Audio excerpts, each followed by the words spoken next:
వీక్షకులకు స్వాగతం నమస్కారం. నేటి మన చైతన్య రథంలోని ప్రధాన అంశాలు.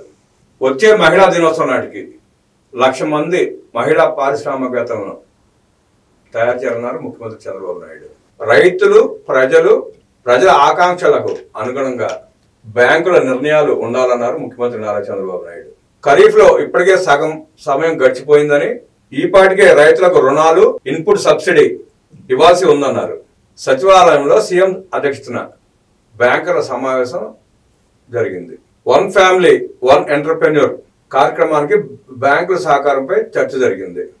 175 నియోజకవర్గాల్లో ఎంఎస్ఎంఈ పార్కుల ఏర్పాటు అంశంపైన చర్చ జరిగింది. మారుతున్న ప్రపంచానికి అనుగుణంగా బ్యాంకర్లు కూడా తమ తీరు మార్చుకోవాలన్నారు ముఖ్యమంత్రి చంద్రబాబు నాయుడు. బ్యాంకులు, ఆర్థిక సంస్థలు కొత్త ఆవిష్కరణల దిశగా ఆలోచన చేయాలన్నారు. దేశంలో సంపద సృష్టి, ఆర్థిక అభివృద్ధి లక్ష్యంగా బ్యాంకులు, ఆర్థిక సంస్థలు పనిచేయాలని పిలుపునిచ్చారు ముఖ్యమంత్రి. వచ్చే ఏడాది మార్చి 8వ తేదీన జరగబోయే మహిళా దినోత్సవం నాటికి 1,00,000 మంది మహిళా పారిశ్రామికవేత్తలను తీర్చిదిద్దాలన్నారు చంద్రబాబు. దీనికి బ్యాంకర్లు పూర్తిగా సహకరించాలని కోరారు చంద్రబాబు. రవాణా రంగానికి కూడా ఆసరాగా నిలబడాలని బ్యాంకర్లను కోరారు చంద్రబాబు. బడుగులకు, రైతులకు రుణాలు ఇవ్వాలని, వారిని ఆదుకోవాలని బ్యాంకర్లకు దిశానిర్దేశం చేశారు ముఖ్యమంత్రి చంద్రబాబు. అదే సీఎం చంద్రబాబు గారి ప్రత్యేకత అన్నారు మంత్రి నారా లోకేష్. మతపరమైన విశ్వాసాలను, మనోభావాలను గౌరవించి పరిరక్షించారు. అదే సమయంలో పెట్టుబడులను నిలబెట్టారు. అదే సీఎం చంద్రబాబులోని ప్రత్యేకతని విద్యా, ఐటీ శాఖల మంత్రి నారా లోకేష్ కొనియాడారు. తిరుపతిలో ఓబరాయ్ హోటల్స్ విషయంలో ఆయన వ్యవహరించిన తీరే అందుకు నిదర్శనం అన్నారు. ఇటు పాలనా దక్షతకు, స్టేక్ హోల్డర్స్ ప్రయోజనాల పరిరక్షణకు ఇదో మచ్చుతున్న ఎక్స్లో మంత్రి లోకేష్ అభివర్ణించారు. శబాష్ సాదియా అంటూ అభినందించారు మంత్రి లోకేష్. కోస్టారికాలో IPF world classic sub junior power lifting పోటీలో 57 కిలోల మహిళా జూనియర్ విభాగంలో కాంస్య పథకం సాధించిన మంగళగిరికి చెందిన అంతర్జాతీయ పవర్ లిఫ్టింగ్ క్రీడాకారిణి సాదియా అల్మాస్ కు విద్యా, ఐటీ శాఖల మంత్రి నారా లోకేష్ అభినందనలు తెలియజేశారు.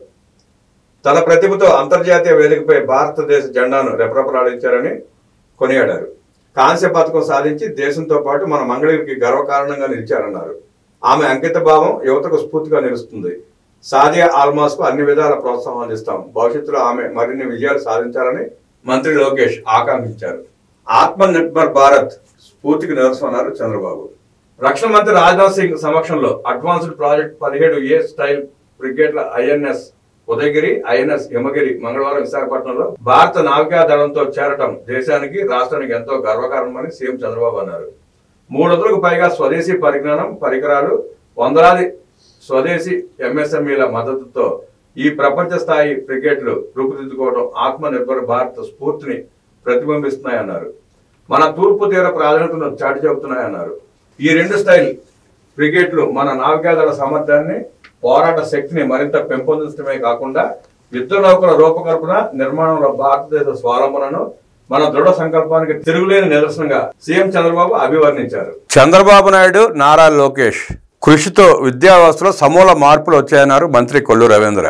ఎన్నికల్లో ఇచ్చిన ప్రతి హామీని అమలు చేశామన్నారు. మెగా డిఎస్సి విజయంపై సీఎం చంద్రబాబు నాయుడు గారికి అభినందనలు తెలిపారు మంత్రి కొల్లు రవీంద్ర. మట్టి వినాయక విగ్రహాలతో వరల్డ్ రికార్డ్.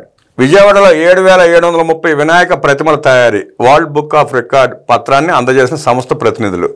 మరింత భారీ స్థాయిలో దసరా ఉత్సవాలు. ఎంపీ కేశినేని చిన్ని. కూటమి ప్రభుత్వం ఏర్పడిన తర్వాత వరల్డ్ బుక్ ఆఫ్ రికార్డ్స్ పరంపర కొనసాగుతూ ఉంది. ఇన్ని వరల్డ్ రికార్డ్స్ గతంలో ఎప్పుడు ఏ ప్రభుత్వం సాధించలే. ఒకే ఏడులో సుమారుగా 7-8 వరల్డ్ రికార్డ్స్ సాధించింది కూటమి ప్రభుత్వం.